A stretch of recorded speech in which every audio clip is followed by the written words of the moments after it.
Hi, I'm Elizabeth. And I'm Cindy. And we're here with another Feeding Frenzy. This is the Master Key System, and we're on part 1, day 24.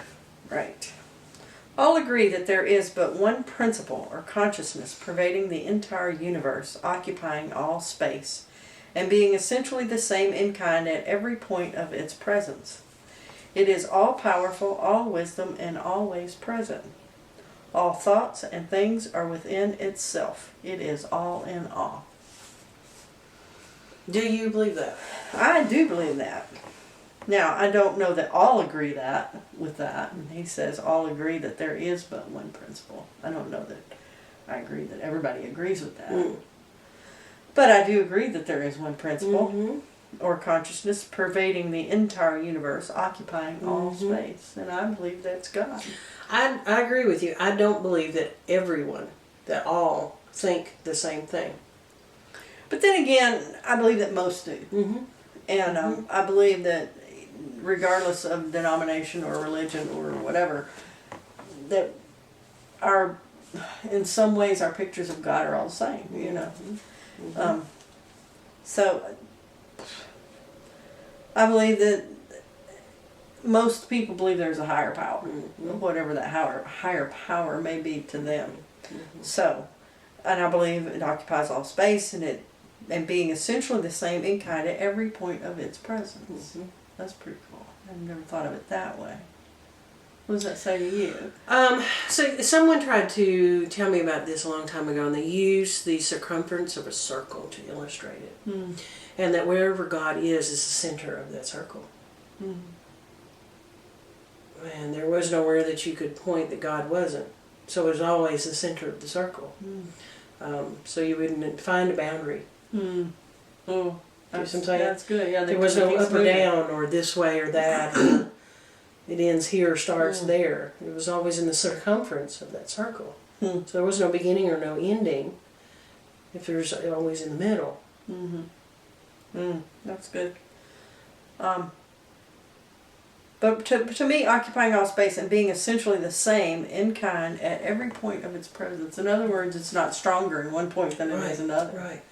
It's not more effective over here than it is over there, or work for you better than it works for me. It's the same everywhere.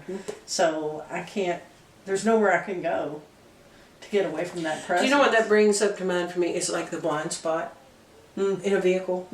When you're looking, and when you're looking in your rearview mirror, there's always a blind spot. There's always a point where, unless you make a change, there's something you're going to miss.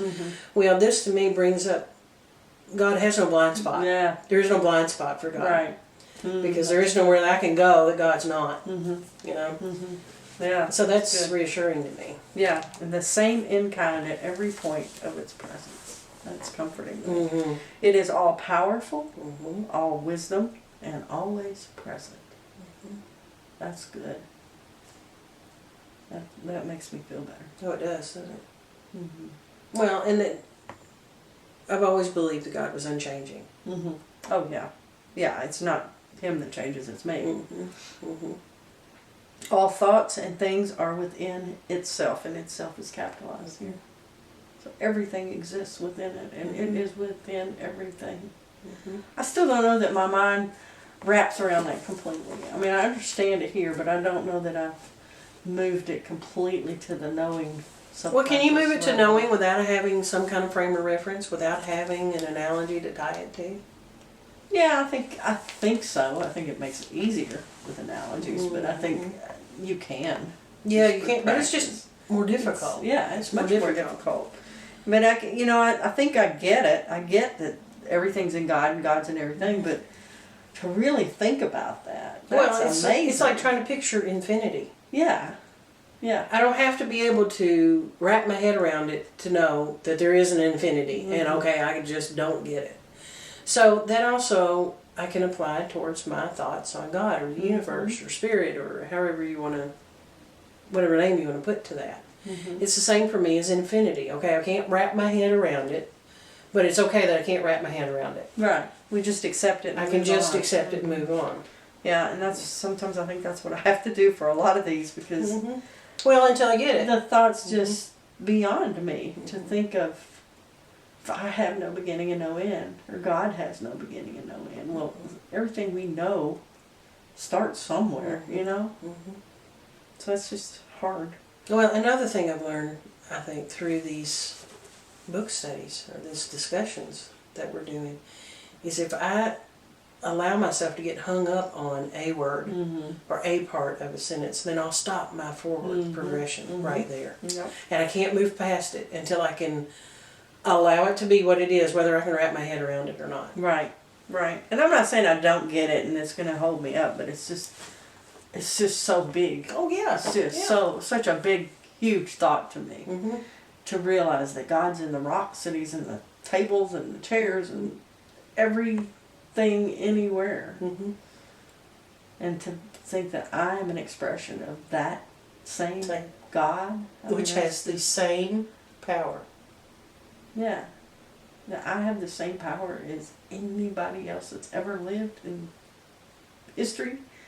That just blows my mind. Mm-hmm. It just blows my mind. And I think I can give it lip service all day, but to really believe it and know it here is a different story. Whew, it is all in all. You know, I could have had that one sentence in this book and that'd been it. Mm-hmm. You know, it pretty much sums it up. It is Mhm. all in all. It is everything. In all. And nothing all at the same time. Mm-hmm. That's mind blowing. It is, isn't it? I want to think about it for a while. Mm-hmm. It's good stuff. It is good stuff. Shreen.